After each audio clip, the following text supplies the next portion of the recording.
এটা হলো আমাদের বাগেরহাট জেলা শরণখোলা থানার রিভার ভিউ পার্কের পাশে বলেশ্বর নদীতে রাতের বেলা জাল দিয়ে মাছ ধরে তার দৃশ্য আপনারা দেখছেন। আমি আপনাদের দেখাচ্ছি এত বড় নদীতে কিভাবে ঢেউয়ের ভিতরেও মাছ ধরে। আপনারা দেখেন, অনেক কষ্ট করে আসলে জীবিকা নির্বাহ করতে হয় সবার। বিপদের সম্ভাবনা থাকে সেটা জেনেও তারপরেও মাছ শিকার করছে, আপনারা দেখছেন।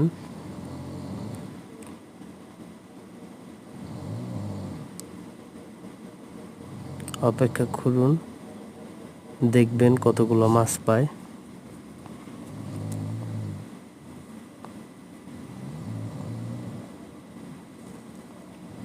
ছোট ছোট মাছ পেয়েছে।